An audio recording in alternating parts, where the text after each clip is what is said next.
ब्रह्म साम्राज्य दीपिका अर्जुनाला गी चित्कळिका प्रगटली असे. ज्ञानोबांची ज्ञानेश्वरी काय, तुकोबांची गाथा काय, एकेका अक्षराला परतत्वाचा स्पर्श आहे. आम्ही विद्या ग्रहण करतोच, पण या विद्येबरोबर नीतीचं शिक्षण द्यावं, अध्यात्माचं शिक्षण द्यावं.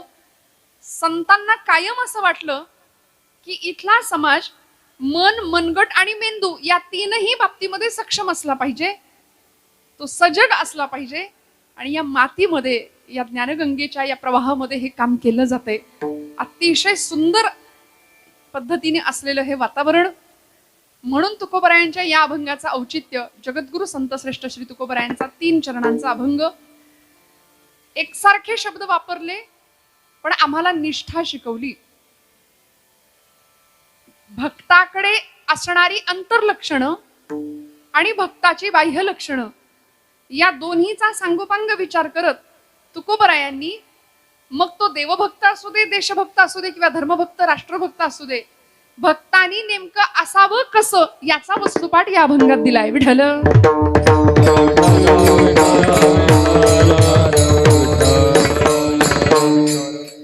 निष्ठावंत भाव भक्तांचा स्वधर्म निर्धार हे वर्म चुको नये. शब्दांची रेलचेल महाराजांनी खूप सुंदर केली. आपण सगळी मंडळी अगदी अगदी पहिलीच्या वर्गापासून कॉलेजची विद्यार्थिनी, महाविद्यालयीन विद्यार्थी आणि विद्यार्थिनी आपण सगळे इथे उपस्थित आहात. काही संख्येने पालक वर्ग उपस्थित आहे. सगळ्या वयोगटाला तुकोबरायांचा हा अभंग अगदी सार्थ आणि अगदी सूचक असा अभंग आहे. संतांनी आम्हाला काय दिलं, महाराज म्हणाले, काय सांगू आता संतांचे उपकार, ठेवीता हा पायी जीव थोडा. जीव जरी ठेवला मज निरंतर जागविती, आम्हाला जाग करण्याचं काम संतांनी कायम केलं. उपनिषदांची व्याख्या आहे बघा. स्वामी विवेकानंदांचं आवडतं विधान होतं, उत्तिष्ठत जाग्रत प्राप्य वरान्य बोधत म्हणाले. आधी उठा, जागे व्हा आणि आपल्या ध्येयासाठी चालत राहा, प्राप्त करा ध्येय. उपनिषदकार म्हणाले उत्तिष्ठत जाग्रत. आता उपस्थित असलेल्या सगळ्या माझ्या मित्रपरिवाराला, या सगळ्या विद्यार्थ्यांना मी एक प्रश्न विचारते की आधी उठतो आणि मग जागतो की आधी जागतो आणि मग उठतो आपण? तुम्ही जागे आहे ना सगळे? हा, आपण आधी जागतो आणि मग उठतो का उठल्यावर जागतो? नाही. पण आमची परंपरा आणि आमचं तत्वज्ञान इतकं सामर्थ्य संपन्न आहे ना, उठलेल्याला जाग करणारी आपली परंपरा आहे.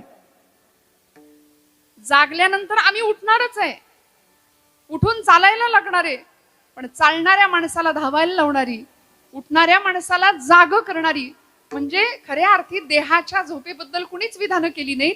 आमच्या मनाला आलेली मरगळ, आमच्या मनाला आलेलं नैराश्य घालवण्याकरता संत मांदियाळींनी भरपूर मोलाचा वाटा या सगळ्या महाराष्ट्राच्या किंबहुना संपूर्ण भारतभूमीच आमची देवभूमी आहे असं म्हटलंय ना.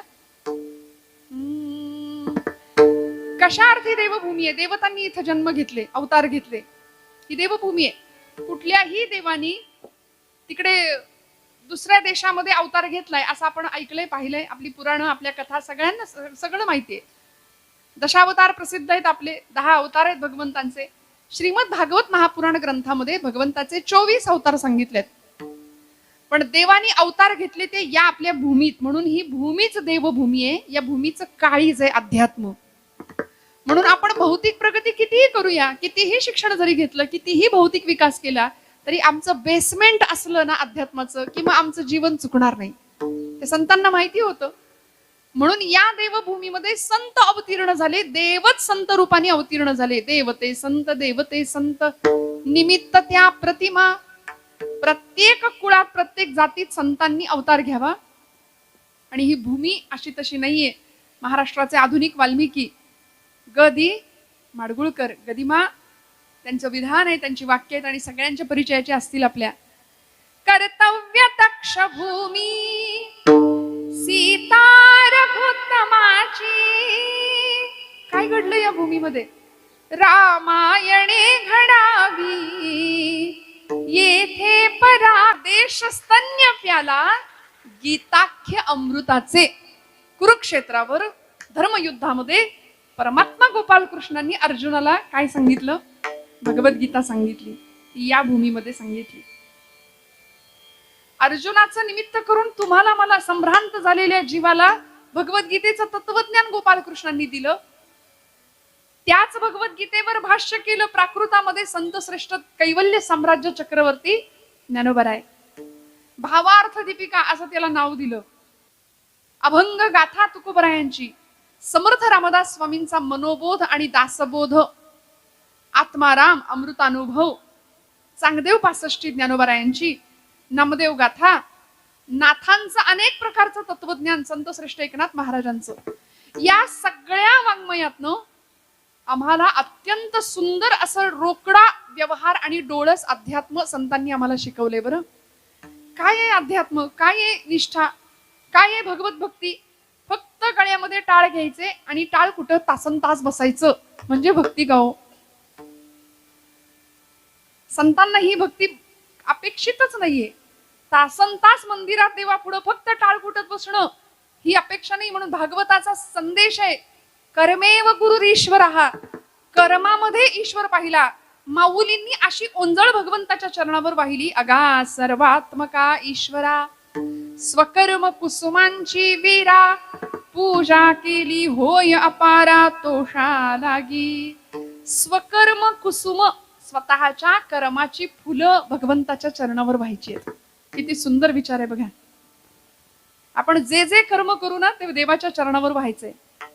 आता असं म्हटलं की नाही, माणसं आपल्या सोयीप्रमाणे अर्थ घेतात. स्वामी समर्थ म्हणले, भिवू नको, मी तुझ्या पाठीशी आहे. आता चोरांनी चोरी करताना असा विचार करावा, काही हरकत नाही म्हणले, घालूया आपण दरोडा. स्वामी म्हणले, भिवू नको, मी तुझ्या पाठीशी आहे. चालेल का असं? नाही. म्हणून शब्द वापरला ज्ञानोबरायांनी, सत्कर्मी रती वाढो, भूता परस्परे पडो मैत्र जीवांचे. पण सत्कर्म हा शब्द संतांनी वारंवार वापरलाय आपल्या सगळ्या वाङ्मयामध्ये. आणि या कर्मा पाठीमागची आपली निष्ठा प्रत्येकाने तपासावी असं संतांना वाटलं. म्हणून दंडवत घालून तुमच्या माझ्या हिताचा, तुमच्या माझ्या कल्याणाची कामना संतांनी केली. बघा, आपण सगळी मंडळी आता इथं लहान लहान, अगदी लहान लेकर आहेत. आपण शाळा कॉलेजचं उत्तम शिक्षण घेता आहात.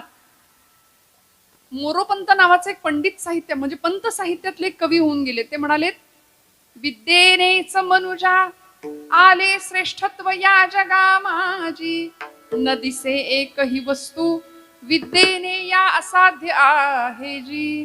विद्या नाम नरस्य रूपमधिकं प्रच्छन्न गुप्तं धनम, विद्या भोग करी यश सुख करी, विद्या गुरुणां गुरु, विद्या बंधुजनो विदेश गमने, विद्या परम दैवतम, विद्या राज सुपूजिता न तु धनम, विद्या विहीन पशु. माहितीये ना भर्तृहरींचा विद्येचं महत्व सांगणारा. शिकलात का आपण? कुणीतरी म्हणत होता आता सोबत. संस्कृत विषय आहे आपल्याला. हा, काय कोण आहे ही विद्या? तुमची माझी मैत्रीण, शेजारीण? नाही. विद्या नाम नरस्य रूपमधिकम, नराचं पुरुषाचं व्यक्तीचं खरं रूप आहे विद्या. त्यामुळे विद्वान सर्वत्र पूज्यते, सगळीकडे विद्वानाची पूजा होते. त्यामुळे अशी विद्या प्राप्त करणारी आपण सगळी मंडळी आहात. नहि ज्ञानेन सदृशम पवित्रम इह विद्यते. गोपालकृष्ण म्हणतात, विद्येशिवाय या जगाच्या पाठीवर दुसरी कुठलीच गोष्ट पवित्र नाहीये. आणि इतकं पवित्र काम या भूमीत चालतंय आज ज्ञानगंगा या विद्यानिकेतनामध्ये. दर महिन्याला आपण कीर्तन श्रवण करता आहात महाराष्ट्रातल्या नामवंत कीर्तनकारांची.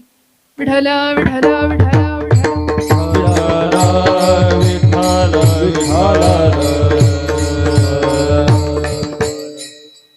दर महिन्याला महाराष्ट्रातले अनेक प्रथितयश नामवंत विद्यावाचस्पती असलेले अनेक कीर्तनकार आपण इथं त्यांना पाहताय. श्रोते हो, खरंच भाग्य आहे आपलं. का माहितीये का? काय यांचा आधार घ्यायचा, काय या संतांच्या वाटेवर यायचं, काय या मुठींचा आधार घ्यायचा. कारण आपल्या मुठी लहान आहेत म्हणाले. एक लहान मुलगा होता, आई बरोबर शाळेत निघाला. बाजारात जात असताना किराणा मालाच्या दुकानामध्ये आईनं सगळं सामान त्या दुकानदाराकडून पिशवीत भरून घेतलं. आणि तो लहान मुलगा होता, अगदी दुसरी तिसरीतला. तो आई बरोबर, शाळा सुटल्याबरोबर आई बरोबर आता घरी निघाला होता. दुकानदाराने त्या पोराकडे बघितलं आणि त्या मुलाला सांगितलं, बाबा तुला चॉकलेट पाहिजे का? तो म्हणला, नको काका मला. आता मी पाहिजे का विचारतोय आणि तो नको म्हणतोय म्हटल्यानंतर बाळ किती हुशार आहे. हा, मग ते काका त्याच्यावर खुश झाले आणि म्हणाले, अरे घे घे, तुझ्या हाताने घे, तुझ्या हाताने घे, तुझ्या हातात तुझ्या मुठीत मावतील तेवढी चॉकलेट घे तू. तिथं अशा बरण्या ठेवल्या होत्या समोर. तो मुलगा तुमच्यासारखा होता हुशार. तो म्हणला, नको मला काका चॉकलेट, डॉक्टर सांगतात चॉकलेट खायचं नाही, नको मला चॉकलेट नको म्हणाले. अरे ऐक माझं, किती गुणी बाळ आहे रे, तुला धर म्हणतोय आणि तू घेईनास. तो मुलगा हुशार होता. तो म्हणला, काका तुम्हाला द्यायचंच आहे ना चॉकलेट, मला एक काम करा ना, तुमच्या हाताने द्या, तुमच्या हाताने द्या. त्या दुकानदारांनी बरडीचं झाकण उघडलं आणि स्वतःच्या दोन्ही मुठी भरून त्या पोराच्या हातामध्ये चॉकलेट दिले. त्यांनी स्वतःच्या शर्टच्या खिशामध्ये, पॅन्टच्या खिशामध्ये सगळे चॉकलेट भरून घेतले आणि निघाला. आई म्हणली, कार्ट्या, तुला ते काका म्हणत होते तुझ्या हाताने चॉकलेट घे, तू का नाही घेतले? तो म्हणला, आई माझी मूठ मोठी का दुकानदाराची मूठ मोठी? विठ्ठल विठ्ठल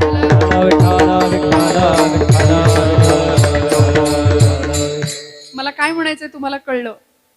कुणाच्या मुठीतनं खाऊ जास्त मिळणार आहे की नाही? मोठ्यांची मूठ मोठी असते. आपण लहान मंडळी आहोत, मोठ्या मुठीचा आधार का घ्यावा लागेल? म्हणून मी भाग्य आहे आपल्या सगळ्यांचं असं का म्हटलं. शाळीग्राम सरांना, होडकर सरांना इतके धन्यवाद द्यावेत, इतके धन्यवाद द्यावेत की इतका विलक्षण आणि इतका अद्भुत उपक्रम आपल्या शाळेमध्ये ते राबवतायत. आज सगळ्या परंपरांची जननी असलेलं आणि सगळ्या परंपरांना सार्थ अभिमानाने आमच्या समोर मिरवणारं एक माध्यम आहे भक्तीचं, कीर्तन माध्यम. कलियुगाचं अत्यंत सुंदर असं साधन की जे आपल्याला आतही बघायला शिकवतं आणि बाहेरही बघायला शिकवतं. त्यामुळे सध्या आम्ही सगळे बहिर्केंद्री झालो ना, म्हणून आमच्या मुठी लहान आहेत, आम्हाला मोठ्यांच्या मुठीचा आधार घ्यावा लागेल. आम्हाला उत्तम खाऊ खायचंय. स्वातंत्र्यवीर विनायक दामोदर सावरकर म्हणले, जे जे उत्तम उदात्त उन्नत महन मधुर ते. मग हे सगळं जर आम्हाला स्वीकारायचं असेल तर संतांच्या मुठी लागतील, महापुरुषांच्या मुठी लागतील आणि त्यांच्या मार्गाने जर आपण गेलो तर आम्ही आमच्या जीवनाच्या उत्तम ध्येयापर्यंत पोहोचल्याशिवाय राहणार नाही. म्हणून जगद्गुरु संत श्रेष्ठ तुकोबरायांच्या या अभंगाचं 3 चरणांचा अभंग आहे. या अभंगाचं प्रयोजन आहे की जे तुकोबराय आम्हाला भक्ती करत असताना त्या भक्तीमध्ये नेमकं काय काय असलं पाहिजे, भक्त्याची अंतर्लक्षणं नेमकी काय आहेत, भक्ताची बाह्य लक्षणं नेमकी काय आहेत, हे सांगत असताना अत्यंत सुंदर शब्दांनी अभंगाची सुरुवात करतात. अभंगाच्या प्रथम चरणापासून, भाव धार हे वर्म चुको नये. शब्द वापरला निष्ठा, भाव, भक्ताचा स्वधर्म आणि निर्धार हे वर्म चुको नये. मी म्हटलं मग अशी अभंग जाताना पाठच करून जा. एक एक शब्द इतक्या ताकदीचा आहे, एकेका अक्षरात आहे माझा रमाकांत तुकोबराय म्हणतात. महाराज एवढ्या प्रचंड अभंग संख्येने आम्हाला गाथा देतात आणि एवढं सगळं करून काय म्हणले माहितीये?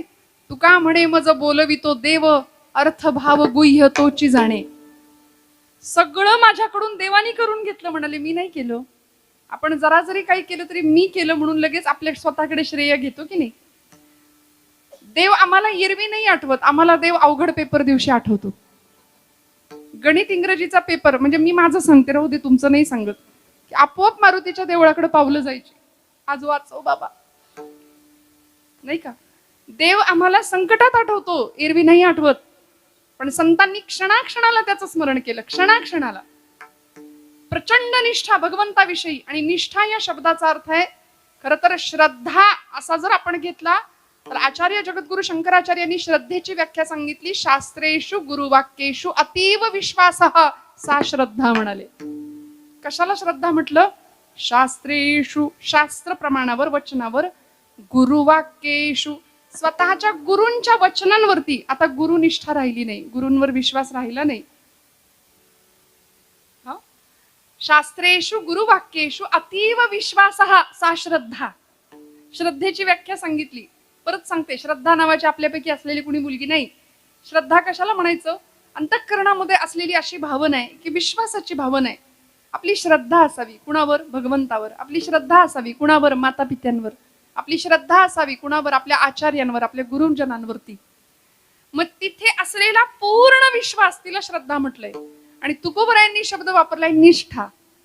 श्रद्धेची अजून एक वरची पातळी आहे, ती म्हणजे निष्ठा आहे. आता आपल्यापैकी बरीच मंडळी मेडिकलचं शिक्षण घेतात. शैक्षणिक, वैद्यकीय आणि औद्योगिक असं सगळं शिक्षण इथं या सगळ्या या निकेतनामध्ये मिळतंय आपल्याला. भावी डॉक्टर आहात आपण सगळी मंडळी, बरोबर ना?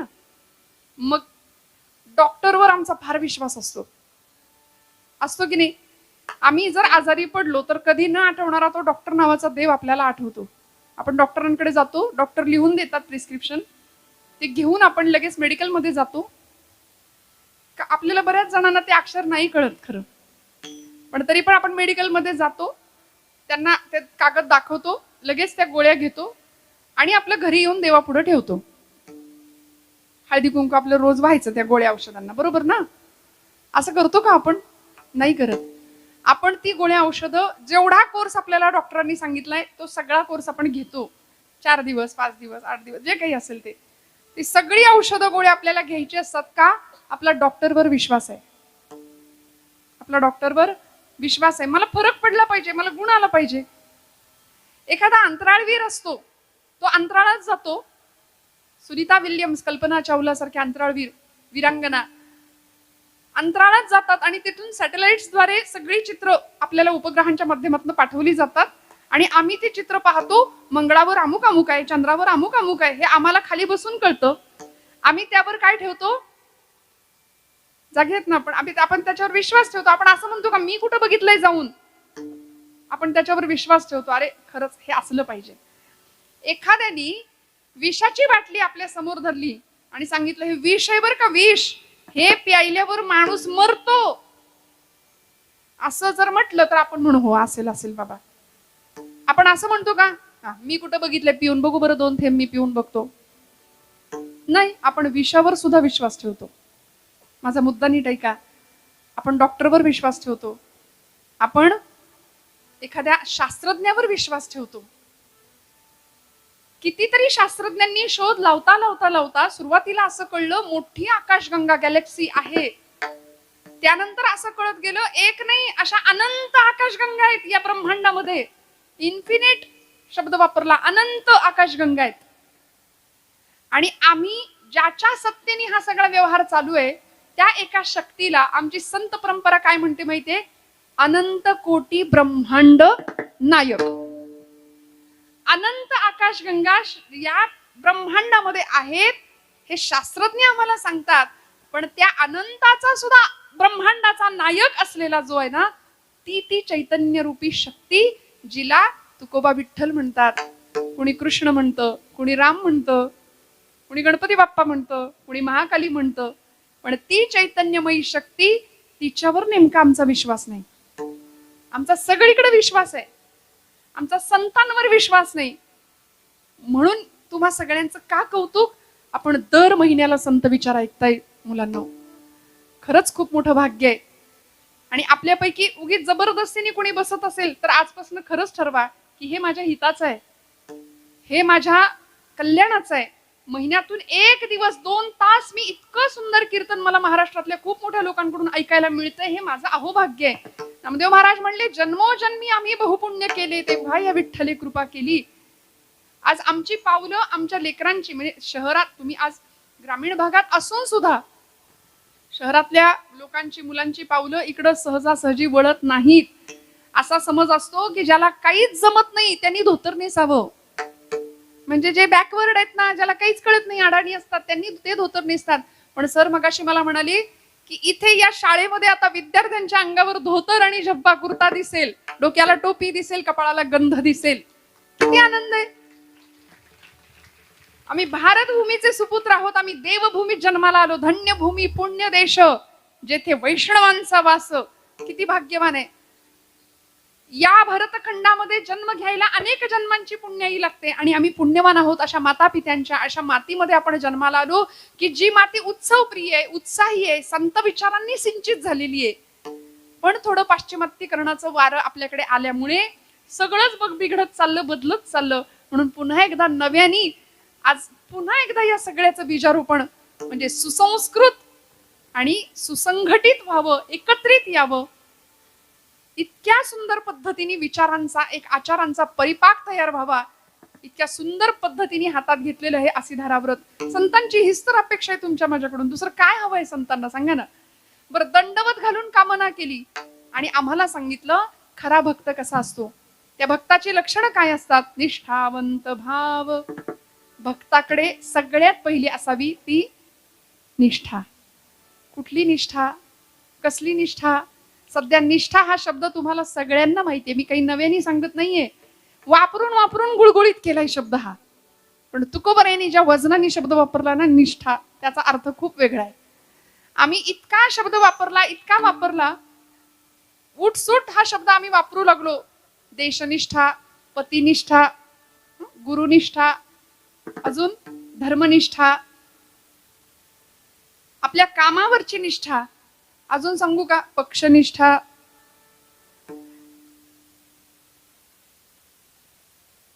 आज मी तुम्हाला अमुक अमुक पक्षाबद्दल सांगेन असं सगळं म्हणणं व्यक्त करणारी अनेक मंडळी असतात. या पक्षासारखा पक्ष, पण तुमचा कितवा पक्ष असं म्हणावं लागतं, असं विचारावं लागतं पक्षनिष्ठेविषयी बोलणाऱ्या माणसालाच.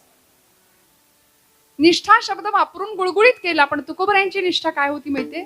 वाटेल ते झालं तरी चालेल. देह जावो अथवा राहो, पांडुरंगी दृढ भावो, पांडुरंगी दृढ भावो, पांडुरंगी दृढ भावो. देह जावो अथवा राहो, पांडुरंगी दृढ भाव, पांडुरंगी दृढ भाव, पांडुरंगी दृढ भाव.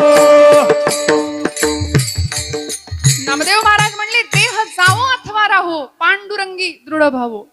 देह गेला तरी चालेल. देहापेक्षा देव महत्वाचा वाटला. देहापेक्षा आज देवाला मानणारी माणसं थोडी कमी आहेत. बाबा महाराज सातारकर म्हणायचे तुम्ही देवाला माना किंवा मानू नका, त्यांनी तुम्हाला मानले एवढं तरी माना. देवाला मानत नाही आपण. देवाला माना किंवा मानू नका, पण त्यांनी तुम्हाला मानले एवढं तरी माना. कारण ज्या दिवशी तो तुम्हाला मानणार नाही त्या दिवशी तुमच्या घरासमोर गर्दी जमेल. माणसं म्हणतील उचला आता झालं यांचं काम. मग 4 जण लागतात, खांद्यावर न्यावं लागतं नाही का. म्हणून आहेत तोपर्यंत आपल्या आतमध्ये असलेली एक प्राणशक्ती आहे, चैतन्य शक्ती आहे. तिला डॉक्टरी भाषेमध्ये जठराग्नी म्हटलंय. आणि भगवान गोपालकृष्ण काय म्हणतात माहितीये का.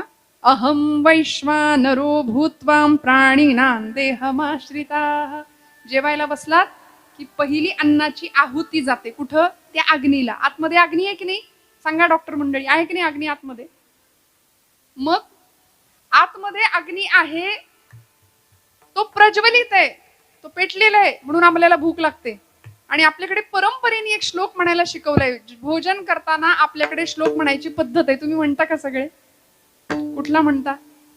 वदनी कवळ घेता. हा हा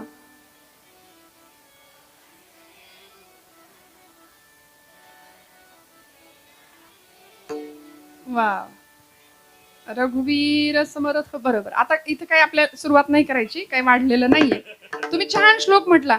वदनी कवळ घेता नाम घ्या श्रीहरीचे सहज हवन. हवन शब्द वापरला की नाही. मग हवन कुठं करतो आपण. यज्ञात करतो.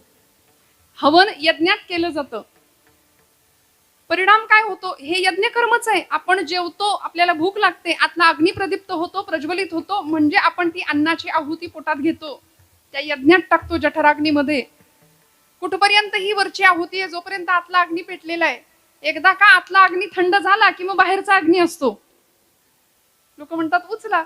मग बाहेरून अग्नी लावण्याच्या आधी आपण आतला अग्नी समजून घेतला पाहिजे नेमका काय आहे. कोण आहे ते चैतन्य शक्ती. त्या चैतन्य शक्तीचा अत्यंत निष्ठेने माऊलींना सुद्धा लढा लागला होता. आणि माऊली त्या चैतन्याला आवाज देतात. माझ्या जीवाचा तू जीव आहेस. जीवीची या जीवा प्रेमा भावाची या भावा. जीवीची या जीवा प्रेमा भावाची या भावा.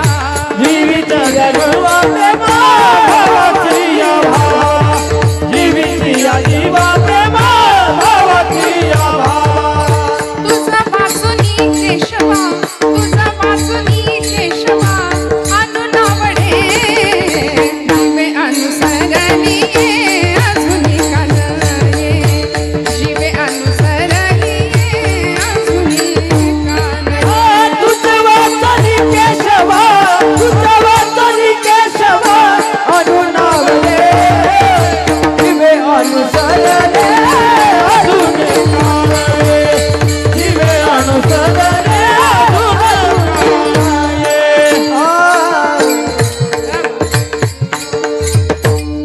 जीवीची या जीवा प्रेम भावाची या भावा आतमधला जो जीवातला जीव आहे ना कोण असतो मग तो म्हणाले मी आहे आपण त्याला मी म्हणतो त्याला वेदांताच्या भाषेमध्ये कुटस्थ चैतन्य म्हटलंय आणि तोच ओळखायचंय आपल्याला मी कोण आचार्य म्हणाले कोहम कथमिदम जातम को वै कर्तास्य विद्यते मी कोण who I am what is the mission of my life मी कोण आपण कधी विचारतो का स्वतःला मी कोण मी कोण मी कोण विचारा बरं सारखे प्रश्न विचारायचे मी कोण तुम्ही म्हणाल ताई काही पण काय सांगताय मी कोण माझं नाव अमुक अमुक अमुक झालं मी कोणचं उत्तर नाही परत विचारायचं मी कोण मग काय उत्तर मिळेल मी अमक्या अमक्याची मुलगी अमक्या अमक्याचा मुलगा अजून एकदा विचारायचं मी कोण मग मी या गावचा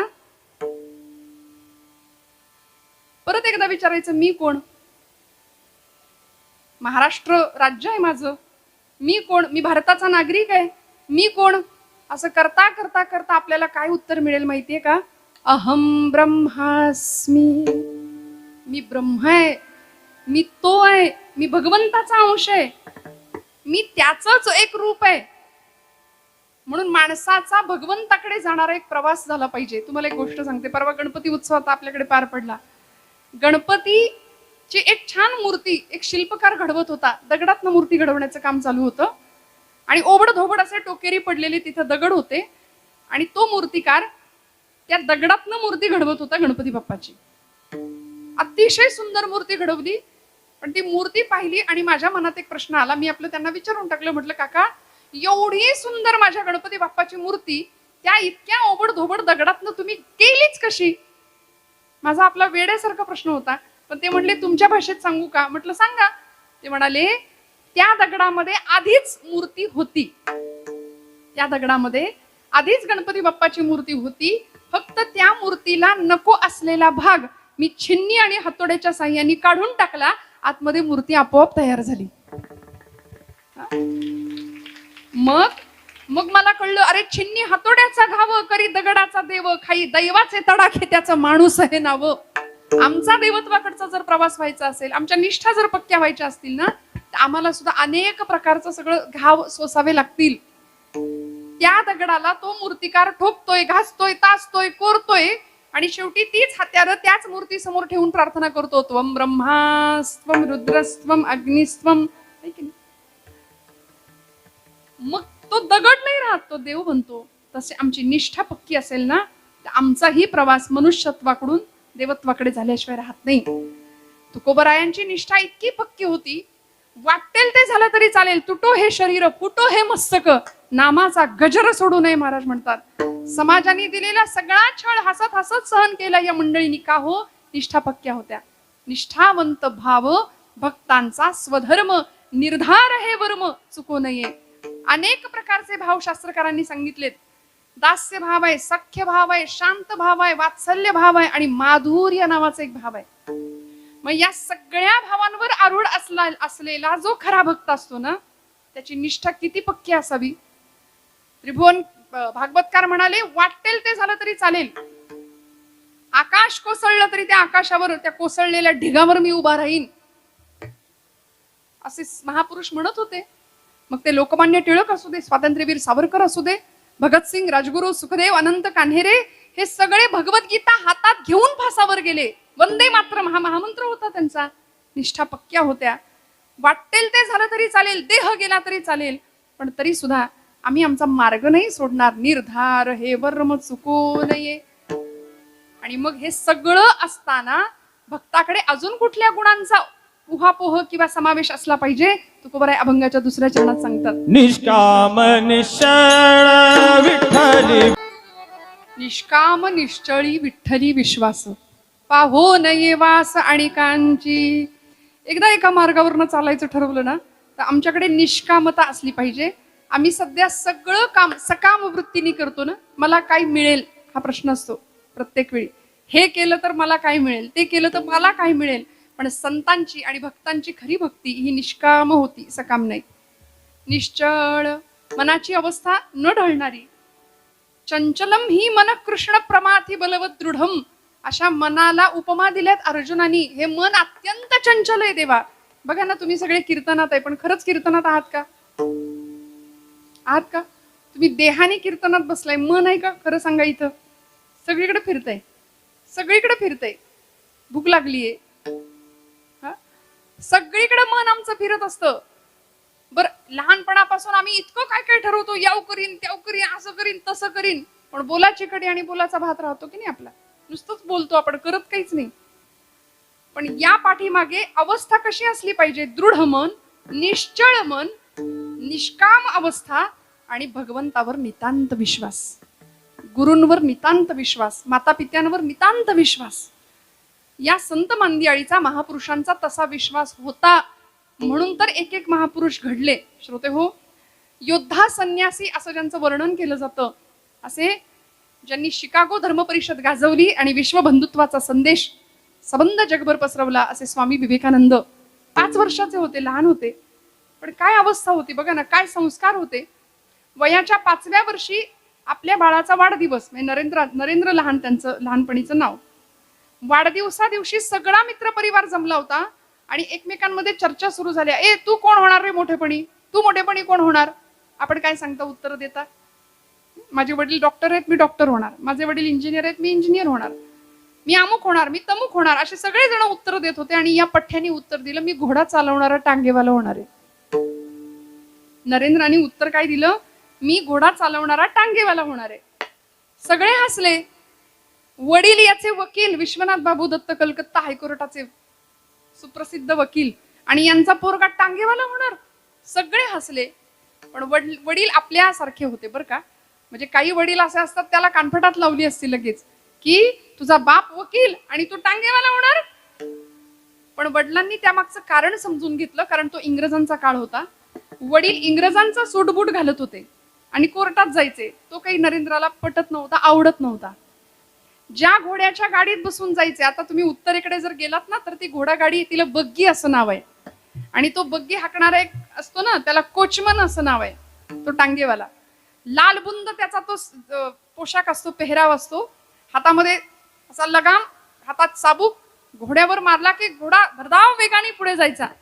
आणि पुढे बसणारा तो कोचमन, तुलनेने यजमान जो असतो ना पाहुणा, तो मागे बसतो त्या बग्गीमध्ये. आपण कधी पाहिली तर पहा, बग्गीचा रचनाच अशी आहे. टांगेवाला, तो घोडा हाकणारा माणूस असा उंचावर असतो. त्याला ते आवडायचं. नरेंद्रांनी पटकन उत्तर दिलं की मी घोडा चालवणारा टांगेवाला होणार आहे. पण आई वडिलांनी काय केलं पाहिजे? हळूहळू आपल्या संस्कारांवरची, आपल्या धर्मावरची, आपल्या परंपरेवरची निष्ठा आणि विश्वास कसा दृढ होत जातो पहा ना. भिंतीवरती एक चित्र लावलं होतं. त्या चित्र असं होतं, कुरुक्षेत्रावर भगवान गोपालकृष्ण अर्जुनाला भगवद्गीता सांगतायत, रथाचं सारथ्य करतायत अर्जुनाच्या. भुवनेश्वरी मातेनी आणि विश्वनाथ बाबूंनी आपल्या बाळाला सांगावं, नरेंद्रा, तुला टांगेवाला व्हायचंय ना? हो, खुशाल हो, पण तुझ्या घोड्याच्या गाडीत फक्त अर्जुनाला बसव. त्या चित्राकडे दाखवलं बोट आणि सांगितलं, तुझ्या घोड्याच्या गाडीत फक्त अर्जुनाला बसव.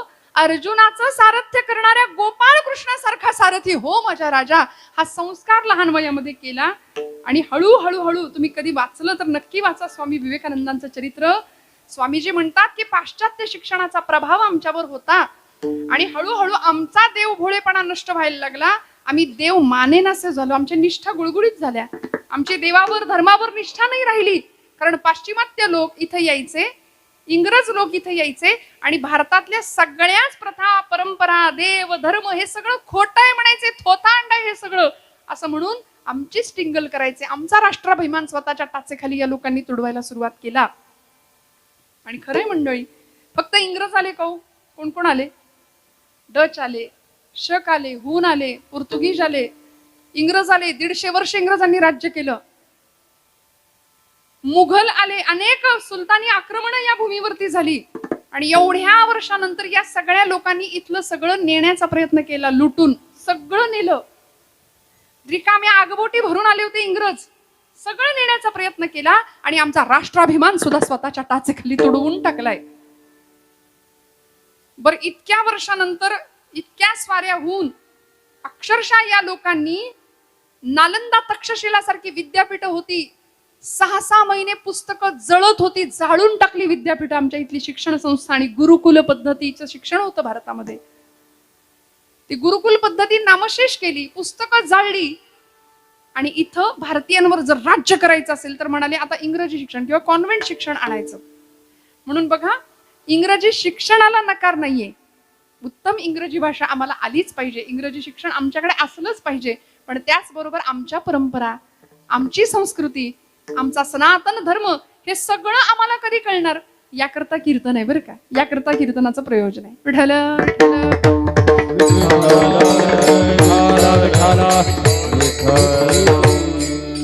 गंमत सांगू का तुम्हाला? बघा, मी सांगितलं तुम्हाला, एवढ्या वर्षात हजारो स्वाऱ्या झाल्या, हजारो आक्रमणं झाली. अनेकांनी आमच्यावर सत्ता स्थापन करण्याचा प्रयत्न केला, सगळं जिंकून नेण्याचा प्रयत्न केला, पण नाही जिंकता आलं, नाही जिंकता आलं. सगळं नेलं असेल, पण खरं सांगू, भारतीय भूमीतली कुटुंब व्यवस्था आणि भारतीय भूमीचा संस्कार त्यांना नाही नेता आला, नाही नेता आला. मग एवढ्या वर्षानंतर सुद्धा आम्ही काय म्हणतो? जो जीता वही. हा, बघा, पटकन आलं की नाही तुमच्या तोंडात नाव? जो जीता वही सिकंदर. एवढ्या वर्षानंतर आम्ही त्यांचेच पोवाडे गातोय. मी असं काही म्हणायला सांगितलं होतं तुम्हाला, सिकंदर म्हणा वगैरे, पण आमच्या रक्तात इतकं ते नाव भिनून गेलंय ना की आम्ही पटकन बोलून जातो, जो जीता वही सिकंदर. आजपासून म्हणी बदला. जो जीते वही छत्रपती शिवाजी महाराज, जो जीते वही छत्रपती संभाजी महाराज, जो जीता वही महाराणा प्रताप, जो जीते वही राजा विक्रमादित्य, जो जीते वही पृथ्वीराज चौहान, जो जीते वही झाशी की राणी. कितीतरी नावं आपल्याला घेता येतात. आपण या सगळ्यांना विसरतो आणि नको त्यांची नावं घेतो की नाही. या लोकांचा उद्दिष्टच हे होतं. लॉर्ड मेकॉले नावाचा शिक्षण तज्ञ होता, त्यांनी आपली शिक्षण व्यवस्था बदलली, आपला अभ्यासक्रम बदलला आणि इथे सगळे त्यांचे सिद्धांत येऊन आमच्या अभ्यासक्रमात समाविष्ट झाले. मी अभ्यास करू नका असं म्हणत नाही. तुम्ही म्हणाल ताई आता आमच्या पुस्तकात जे आहे ते आम्ही वाचायचं नाही का? जरूर वाचा, मार्क उत्तम मिळवा, माझं काही म्हणणं नाही. पण खरं सांगू, डार्विनचा उत्क्रांतीवादाचा एक सिद्धांत आहे. काय सांगतो आपल्याला? माणसाची उत्क्रांती कशी झाली? द्या ना उत्तर मोठ्याने. माणूस कसा तयार झाला? माकडापासून. हा, माकडासारखं आम्ही वागतो कधी कधी, पण आम्ही माकडापासून झालोय असं वाटतंय तुम्हाला? आता हा डार्विनचा उत्क्रांतीवादाचा सिद्धांत आहे. आता तुम्ही कीर्तन ऐकताना मी पुराणाचा आधार देऊन तुम्हाला सांगते. श्रीमद भागवत महापुराण नावाचा ग्रंथ आहे, जो 17 पुराणांनंतर व्यास महर्षींनी 18वं पुराण म्हणून लिहिला. त्या भागवत पुराणामध्ये या प्रश्नाचं उत्तर दिलंय, माणूस कसा तयार झाला. ब्रह्मदेवांच्या सृष्टीचं वर्णन आहे. ब्रह्मदेवांनी जगातलं पहिलं जोडपं निर्माण केलं होतं, मनू आणि शतरूपा त्याचं नाव. मग मनू पासून निर्माण झालेले आम्ही सगळे मानव आहोत. दानवासारखे, मरकटासारखे कधी कधी वागतो. पण डार्विनचा उत्क्रांतीवादाचा सिद्धांत त्याच्याच मुलांनी खोटा ठरवला. त्याच्या मुलांनी त्यांना प्रश्न विचारला होता की म्हणाले, हे असं कसं झालं? म्हणले, बाबा, माकडाचा जन्म, माणसाची उत्क्रांती माकडापासून. मग असं जर असेल तर आता जी माकडं दिसतायत त्यांचं काय करायचं? आता जी सगळी माकडं दिसतायत त्याचं काय करायचं? हा त्यांच्याच मुलांनी त्याला विचारलेला प्रश्न आहे. त्यामुळे मनूपासून आम्ही सगळे मानव निर्माण झालो आणि इथे 2 वंश झाले, चंद्रवंश एक आणि सूर्यवंश एक. एक होता चंद्रवंश, एक होता सूर्यवंश. चंद्रवंशामध्ये प्रभू गोपाल कृष्ण जन्माला आले, सूर्यवंशामध्ये प्रभू रामचंद्रांचा जन्म आहे. चंद्रवंशामध्ये गोपाल कृष्ण परमात्मा आहे, यदुकुल असं म्हटलं जातं. म्हणून देवाचं आडनाव काय आहे? यादव. पण म्हणले ते यादव गाईला चारा घालत होते. कळलं का? जागेपणी ऐका बरं का. गोपालकृष्ण यादव हे गोपालन करत होते, गो संवर्धन करत होते, गायीवर प्रेम करत होते, गायीला चारा खायला घालत होते. नंतरच्या यादवांनी गायीचाच चारा खाल्ला. पण मग हे सगळं असताना यदू कुलातले गोपालकृष्ण आणि इकडे सूर्यवंशामध्ये प्रभू राम, मर्यादा पुरुषोत्तम प्रभू रामचंद्र भगवान, या सूर्यवंशामध्ये पुढच्या काळामध्ये वेरूळच्या कृष्णेश्वराच्या कृपाशीर्वादाने भोसले घराण्यामध्ये मालोजीराजे भोसले जन्माला आले.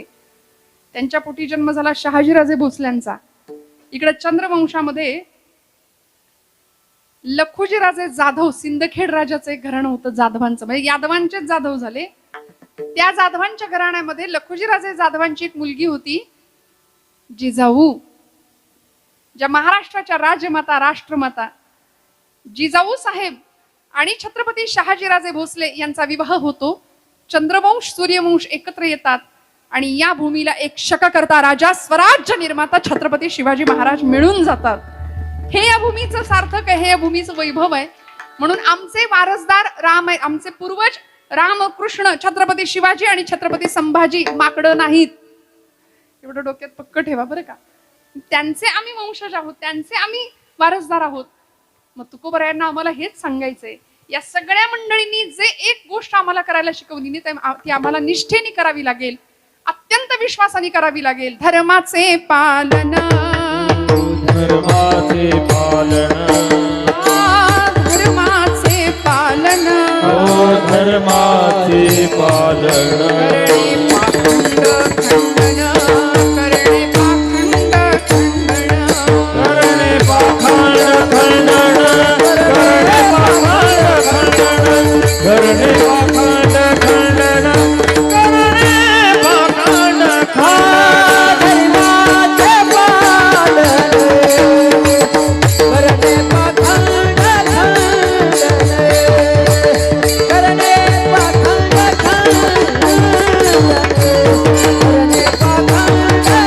खंडन, करणे पाखंड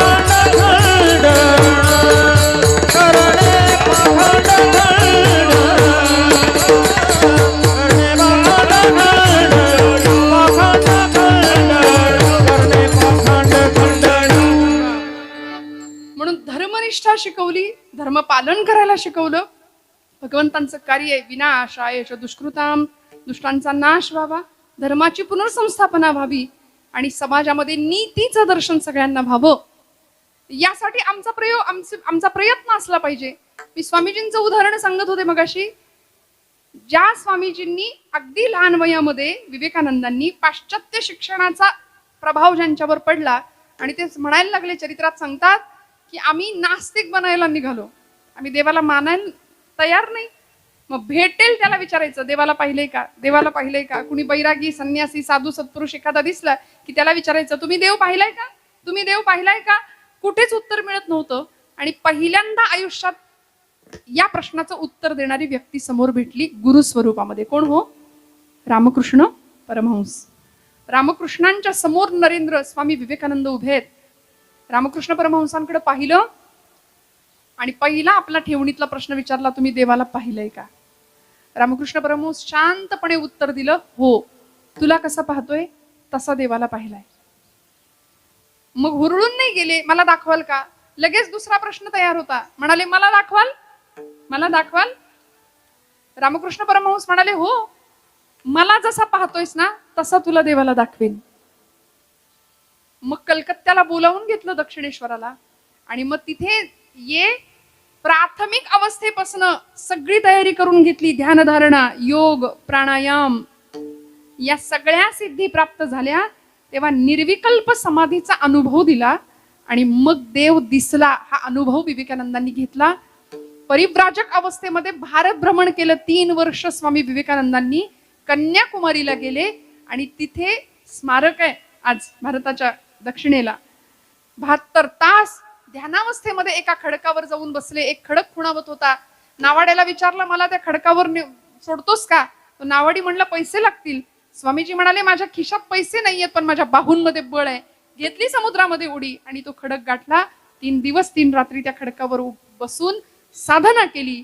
मी कोण याचं उत्तर प्राप्त केलं आणि मग भगवंतापेक्षा मी कोणी वेगळा नाहीये ही अवस्था निर्माण झाली. जीवनाचं ध्येय निश्चित झालं आणि हेच स्वामी विवेकानंद भारताचं प्रतिनिधित्व करायला शिकागोची धर्म परिषद गाजवतात आणि विश्व बंधुत्वाचा एक सुंदर संदेश भारताच्या वतीने मांडतात.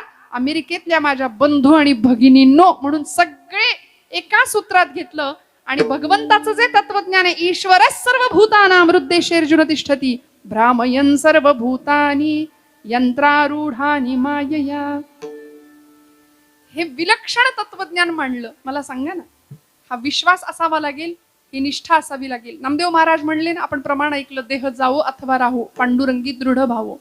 तुका म्हणे प्राण करा देवासी अर्पण. प्राण गेला तरी चालेल, पण आमचं ध्येय आणि आमच्या निष्ठा आम्ही पक्क्या ठेवू. हा संतांचा किंवा महापुरुषांच्या आयुष्याचा संदेश होता. वाटेल ते झालं तरी स्वातंत्र्यवीर विनायक दामोदर सावरकर कुठे गेले हो? लंडनला गेले होते. कशा करता?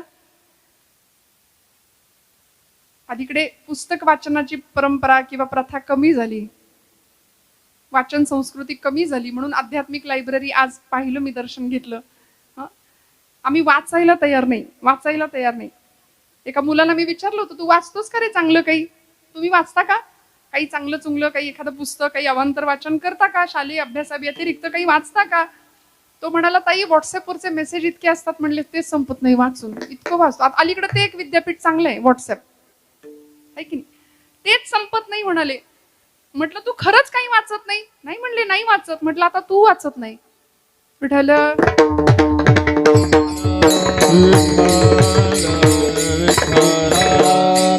वाचाल तर वाचाल, म्हण आहे की नाही, चांगलं वाचलं पाहिजे. श्यामची आई पुस्तकाचं कव्हर सुद्धा आता दुर्मिळ झाले बघायला मिळणं. घराघरात हे पुस्तक असावं. आम्ही घरं भरली, फर्निचर भरले, माणसांना बसायला जागा नाही, एवढं फर्निचर आहे घरात, पण 50 रुपयाचं पुस्तक सापडेल की नाही हे सांगता येत नाही. इतकी दुर्भिक्ष झालं वाचन संस्कृतीचं.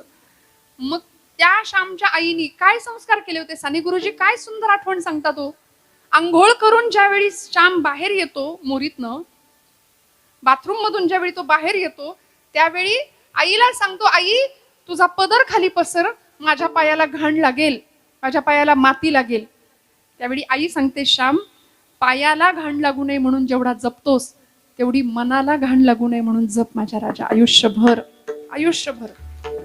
हा संस्कार त्या वयामध्ये होत होता, त्या वयामध्ये ते संस्कार केले जात होते, म्हणून ही मंडळी, ही माणसं घडत होती. श्रोते हो, छत्रपतींचं घडणं सुद्धा असंच आहे की नाही? राजे लढले कसे आम्हाला माहितीये, पण घडले कसे याचा विचार आम्ही कमी करतो. आमचा विश्वास आणि आमची निष्ठा जर पक्क्या व्हायच्या असतील ना, आमच्या धर्माविषयक, आमच्या संतांच्या विचारांच्या विषयक, तर आम्हाला या महापुरुषांच्या चरित्रांकडे जावं लागेल, बघावं लागेल, थोडस त्यांच्या सानिध्यामध्ये राहावं लागेल. तुकोबा नाहीये तिथं, पण गाथेच्या रूपाने महाराजच आम्हाला मार्गदर्शन करतायत. ज्ञानोबा माऊली नाहीये तिथं, पण लेकरू होऊन जाऊया आईच्या मांडीवर जातो तसं ज्ञानोबराय आम्हाला समजावून सांगतील आमच्या जीवनाचं सगळं गमक. हे देवभक्तीच्या बाबतीत झालं. देशभक्तीच्या बाबतीमध्ये स्वातंत्र्यवीरांचं उदाहरण सांगत होते. लंडनला गेले शास्त्रास्त्र निर्मितीचा उद्योग करायला. लोकमान्य टिळकांनी स्कॉलरशिप मिळवून दिली होती सावरकरांना.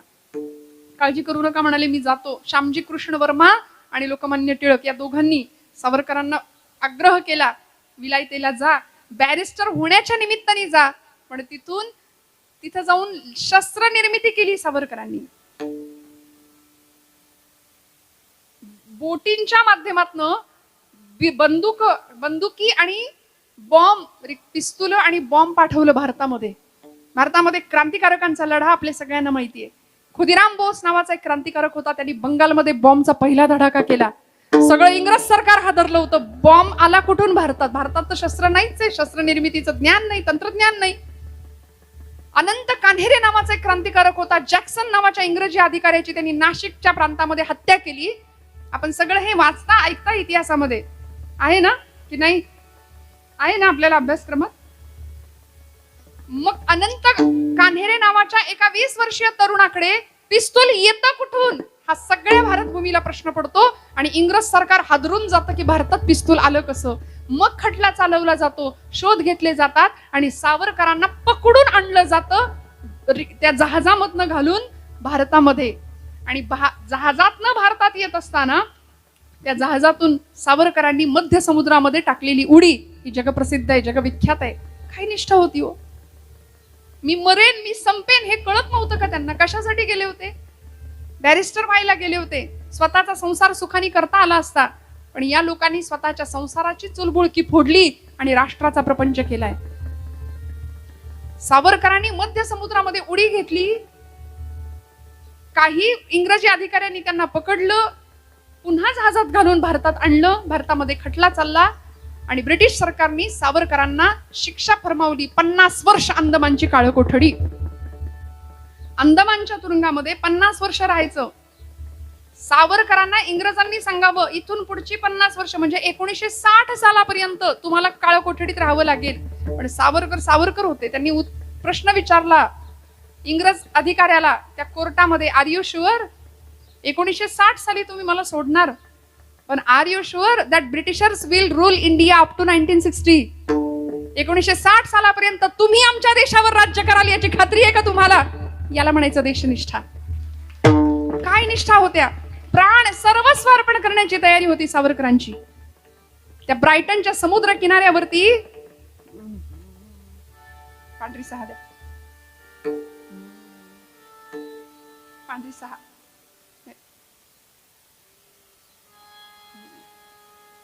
आपलं पांढरी 2 चालू आहे ना? हा, okay. Scale change. Vitthal Vitthal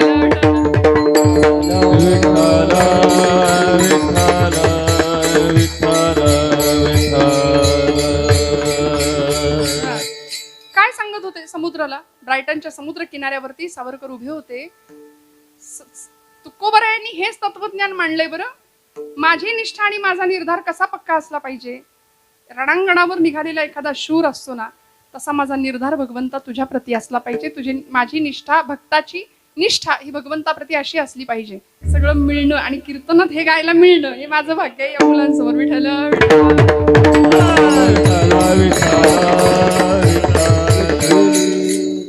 काय झालं, लंडन वरून त्यांना पकडून आणलं, शिक्षा सुनावली गेली आणि अंदमानला जाण्यापूर्वी साखळ दंडांनी जखडून, म्हणजे आरोपीच्या, कैद्याच्या वेशामध्ये मुंबईच्या एका जेलमध्ये सावरकर काही दिवस होते. बायको भेटायला आली. त्यांची 18 वर्षाचं वय होतं. पत्नीचं माई म्हणायचे, नाव यमुना. सावरकर कधीतरी वाचा माझी जन्मठेप सावरकरांची. आपण गाथा ज्ञानेश्वरी जसं वाचणार आहे ना आता, तशी ह्या महापुरुषांची चरित्रही वाचायला घ्यावीत. राम आणि कृष्ण आम्हाला कळाले पाहिजेत. छत्रपतींना हे जिजाऊ माऊलींनी वेळोवेळी सांगितलं, म्हणून अफजल खानाचा कोथळा बाहेर काढतात राजे. का? कारण कंसाला मारणारा कृष्ण राजे शिकले होते, रावणाचा वध करणारा प्रभू रामचंद्र राजे शिकले होते लहान वयामध्ये, कीचकाची छाती फोडणारा भीम राजे शिकले होते लहानपणी. आता आम्हाला भीम माहिती नाही, कुणी माहिती नाही. परवा मी एका विद्यार्थ्याला विचारलं, तुला भीम माहितीये का रे? भीम. ते म्हणलं, हा छोटा भीम, डोलकपूरचा, लाडू खातो. आम्ही तेवढ्यातच अडकलो. कधी भीम कळणार, कधी अर्जुन कळणार, कधी युधिष्ठिर कळणार? मग हे सगळं जर कळायचं असेल ना, सावरकरांना त्या कैद्याच्या वेशामध्ये ज्यावेळी पिंजऱ्यामध्ये, त्या तुरुंगामध्ये ठेवलं गेलं ना, त्यावेळी बायको भेटायला आली होती. देशनिष्ठा आपण पाहतो, काय त्याग असतो, काय स्वार्थाचा त्याग केला असेल या मंडळींनी. बघा ना, अहो त्यांनाही छान गुंठा एकर घेता आलं असतं, कितीतरी जमवून ठेवलं असतं, पण नाही, सगळं सर्वस्वाचा त्याग केला. 18 वर्षांच्या यमुनामाई भेटायला येतात. सावरकर असे कैद्याच्या वेशात साखळदंडांनी जखडलेले आहेत आणि बायको सांगते, डोळ्यातलं पाणी पुसलं आणि बायकोशी सावरकर बोलतायत. पुस्तकातली जशीच्या तशी वाक्य सांगते मी तुम्हाला. सावरकर म्हणतात की या वेशात तुम्हाला अनोळखी वाटलो ना मी? वाटणारच, कारण आपला नवरा, आपला पती विलायतेहून बॅरिस्टरीचा झगा पांघरून येईल, पैसा मिळवू, थाटात संसार करू, प्रपंच करू असा विचार तुम्ही केला असेल. पण मी विचार केला, माझी भारत माता आजारी आहे, माझी आई पारतंत्र्यात आहे, माझी मातृभूमी पारतंत्र्यात आहे, आणि माझी भारत माता आजारी असताना, माझी आई आजारी असताना मी असा सुखात नाही राहू शकत. माझी चुलबुळकी फोडून हा राष्ट्राचा संसार करावा असं मला वाटलं. म्हणून या कैद्याच्या वेशात आज तुम्ही मला पाहताय. तिकडे जाऊन रशियन मित्रांच्या सहकार्याने शस्त्र बनवली, सावरकरांनी भारतात पाठवली. पण हे सगळं झालं. स्वातंत्र्यवीर सावरकर आपल्या बायकोला सांगतात, यमुना माईंना सांगतात, माई, या जन्मात मी तुम्हाला इतका त्रास दिलाय, कसलंच संसाराचं सुख मी तुम्हाला दिलं नाही. दर वटपौर्णिमेला तुम्ही हाच पती मिळावा असं म्हणावं तरी कसं? त्यावेळी काय करतात? 18 वर्षाचं वय, पूर्वीच्या काळी लहान वयात लग्न व्हायचे. 18 वर्षाच्या होत्या यमुनामाई. खाली वाकल्या, त्या सळईतनं हात आत घातला आणि पायाला हात लावला सावरकरांच्या. आणि सावरकरांना सांगतात, सावरकर म्हणतात, काय काय करताय? म्हणाल्या, पाय बघून ठेवते, पुढच्या जन्मात चुकायला नकोत. पाय बघून ठेवते, पुढच्या जन्मात चुकायला नकोत. कारण या जन्मामध्ये आपल्या देशाची, आपल्या संसाराची आणि आपल्या प्रपंचाची राख रांगोळी किंवा चूलबोळकी फोडून देशाचा प्रपंच करणारा पती पुरुषोत्तम भगवंतांनी या जन्मात जर मला दिलाय ना, तर जन्मोजन्मी असा पती मिळावा. ही पतिनिष्ठा सुद्धा या देशातल्या पतिव्रता स्त्रियांकडून आपल्याला शिकायला मिळाली. काय होतं सीतेचं पातिव्रत्य, काय होता त्याग. प्रभू रामचंद्र निघाले वनवासाला. खरं सांगू का, जनक राजांनी निरोप पाठवला होता, ये ग बाई माहेरी, जाऊ दे तिकडे वनवासाला, 14 वर्षांनी ते आले की मग तू जा अयोध्येत. आत्ताची सीता असती तर काय केलं असतं, बॅग भरली असती की नाही, पटकन गेली असती. पण नाही, प्रभू रामांनी सीतेचा निरोप घेण्याकरता यावं. जानकी, मी वनवासाला चाललोय, मी निघालोय. त्यावेळी सीताबाई सांगतात, निघाला, माझा निरोप कसला घेता हो. गदिमांचे शब्द आहेत, निरोप कसला माझा घेता, निरोप कसला माझा घेता, जेथे राघव तेथे सीता, जेथे राघव तेथे सीता, ज्या मार्गी हे चरण चालते, त्या मार्गी मी तुमच्या पुढती, वनवासाची मला न भीती, वनवासाची मला न भीती, संगे आपण भाग्य विधाता, जेथे राघव तेथे सीता, जेथे राघव तेथे सीता. यांच्यासाठी एकदा टाळ्या वाजवा. पखवाजातनं सगळे बोल निघतात, सगळे. वा वा, विठ्ठल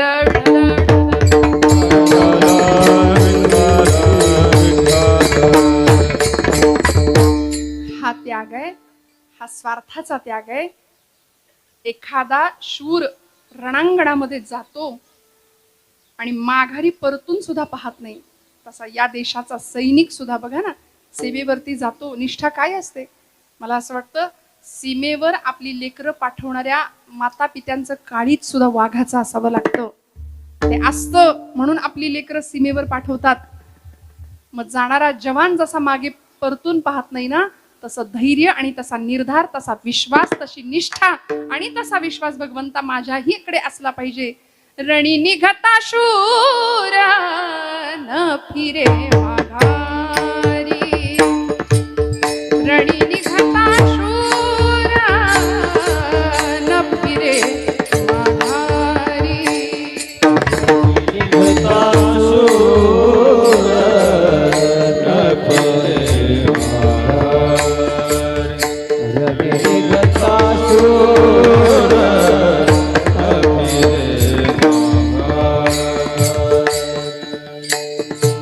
माघारी.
निघालेला शूर जसा निष्ठेने पुढे चालत राहतो ना, तसं आम्ही आमच्या हातात घेतलेलं कुठलंही काम ते सत्कर्म आणि ती कर्मपूजा भगवंतांची बांधायची आहे. स्वकर्म कुसुमांची बीरा पूजा केली हो या पारा तोषाला की. भगवंताच्या आनंदाकरता त्याला आवडेल असं कर्म तुमच्या माझ्याकडून सुद्धा घडलं पाहिजे. आमच्या हातात घेतलेल्या कामामध्ये निष्ठा पाहिजे. म्हणून महाराज म्हणतात, निष्काम निश्चळी विठ्ठली विश्वास पाहो न येवास आणि कांची विठोबा रखुमाई.